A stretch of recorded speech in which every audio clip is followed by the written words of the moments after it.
I'm going to show you how I went from limping with a hitch in my gait to walking more normally in 60 seconds. So this is about week 15 post-surgery from my Achilles tendon repair. I'm currently out of my boot and I'm even out of my shoes. I'm walking barefoot on the ground. I'll show you that in a second.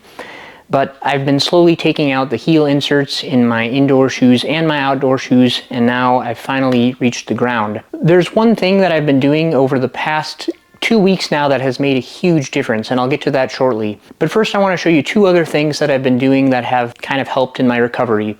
So for all of these things, there's not a ton of scientific literature on them. They're just things that I found help me, but I'll go through them as we get to them.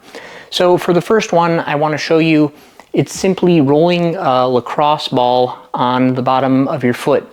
And so I haven't done this today, but I found that my feet have been super sore, my foot, my surgery foot. It's been really sore, and so when I finally got out of my shoes, this is like a couple of weeks ago, I started rolling my foot on the lacrosse ball, and I'll demonstrate that in a second. And I found that it hurt pretty badly. But after I did it, it seemed like my walk was a little bit better.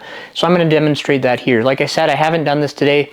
I have my walking pad out. I'm going to walk for just a couple seconds to show you what it looks like. Then I'm going to roll my foot around on this lacrosse ball, and then I'm going to do it again. I've used this in the past when I, like as a warm-up before I work out. I kind of like to roll around on my feet because it seems to increase my hamstring flexibility. It's kind of interesting. I've seen, I think I saw like Kelly Starrett talk about this one time. And so I've been doing that for a long time, and now I'm utilizing it again. So let's do the test. All right, so here's the first test. I'm gonna see, it goes at like half a mile per hour at first. Let's see how I do. Okay, I'll speed it up a little bit so you can see the hitch in my walk. When I am wearing shoes outside, there's a little bit of lift in the shoes that I'm wearing for outside. It's like a hiking shoe, but my hitch is pretty much gone. So here we go. Let's go to 1.3 miles per hour. Okay, so you can see that I'm doing pretty decently, or at least my physical therapist tells me I'm doing pretty well for 15 weeks. So this is my walk.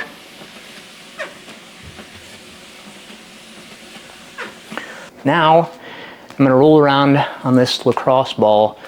So, I don't put all my weight on it, but I just kind of roll every which direction across the bottom of my foot, my heel. I roll on that a little bit, my arch. I get in there. It's pretty sore, not as sore as it was when I first started doing this. I even go up into my toes a little bit if I can. And so I don't know the exact mechanism for why this works, for why this does help my hamstrings and now my walking ability. So I just do this for about 30 to 60 seconds.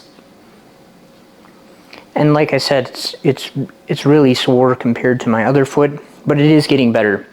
So I've been doing this for about 2 weeks now, I would say. I got out of my boot at week 10, I think it was.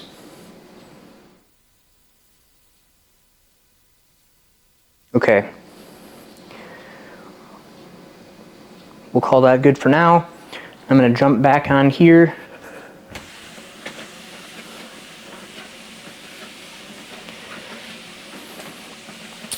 I don't know if you can tell any difference. I definitely feel a difference. I feel like my walk is, there's basically no hitch in my step right now.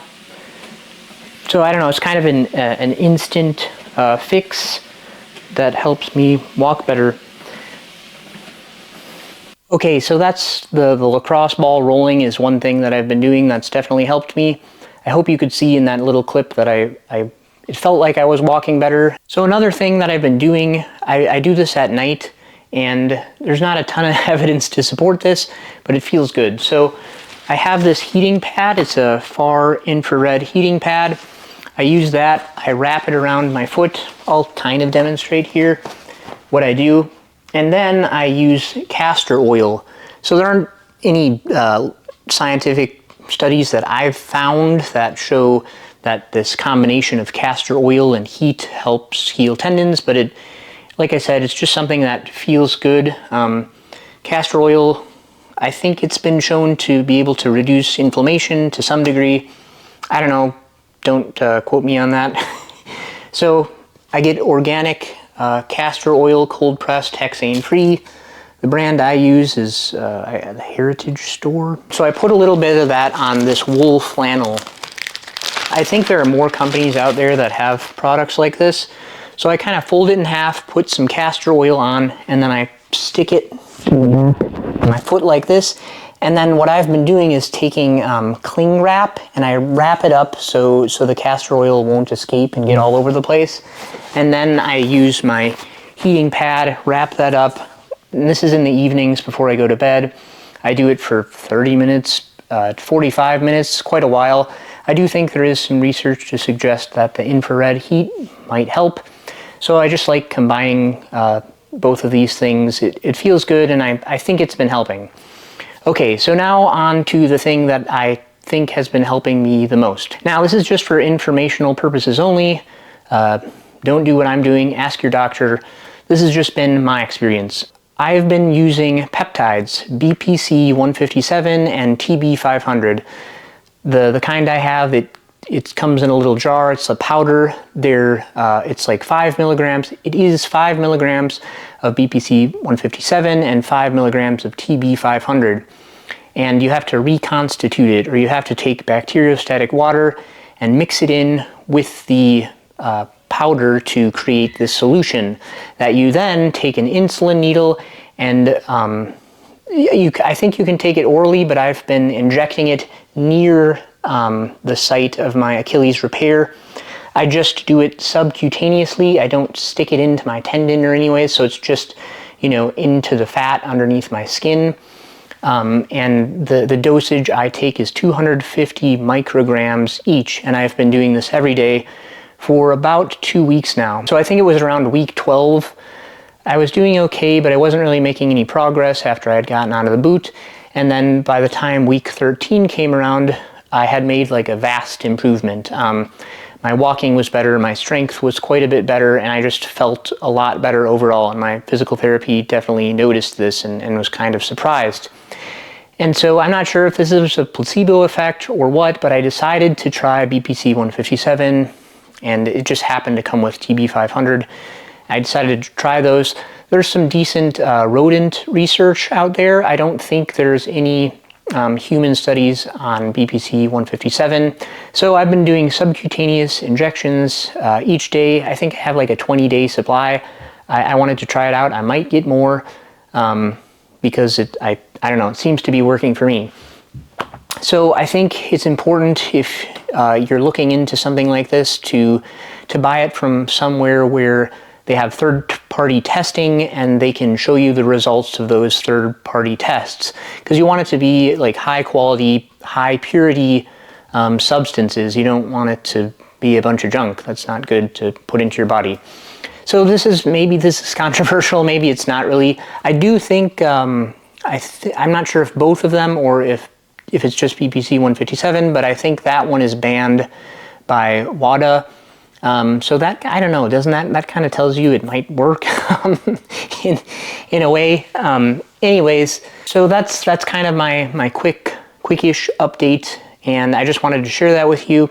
I was a little hesitant to share the BPC 157 just because, I don't know, it's banned by WADA. Anyways, take that with a grain of salt. It could be a placebo effect, like I said, but it does seem to really be helping my tendon healing process. So next steps for me, I'm just going to keep going. I'm trying to build up my calf strength. I actually did jog, I think it was last week. At 14 weeks, I wanted to get to jogging. I had to single leg calf raise seated with 80 pounds on my leg for 20 reps. I was able to do that. And I was also supposed to be able to standing single leg calf raise my body weight for 3 sets of 10 reps. I could not do that. I still went ahead and tried the jogging. I don't know, probably shouldn't have done that, but it seemed to go okay. It seems like my gastrocnemius has taken like the biggest hit from all this. It's just like pretty weak. Because with the seated calf raises, I'm mostly using my soleus muscle. That seems to be relatively strong, but my, the bigger gastrocnemius on top has definitely atrophied, and I'm starting to gain strength back. And since I've been using the BPC 157, TB 500 peptides, it seems like it's coming back a little bit faster. So anyways, I'll check in again once, I reach certain milestones, like running. I'm still not stretching much according to my protocol. We're not going to actively stretch my left calf for like 6 months. I'm hoping we can do it a little bit sooner because that's kind of a ways out. And then plyometrics, they said no until 6 months have passed. But anyways, that's it for this update. I hope you enjoyed it, and I hope you're able to implement a few of those things into your healing process. I mean, obviously this is very specific to my Achilles tendon, but if you have some sort of muscle or tendon injury, things like the castor oil infrared heat combo, maybe even the peptides could possibly help you. And then the quick fix with the lacrosse ball. Anyways, have a good one. Thanks for watching, and see you on the next one.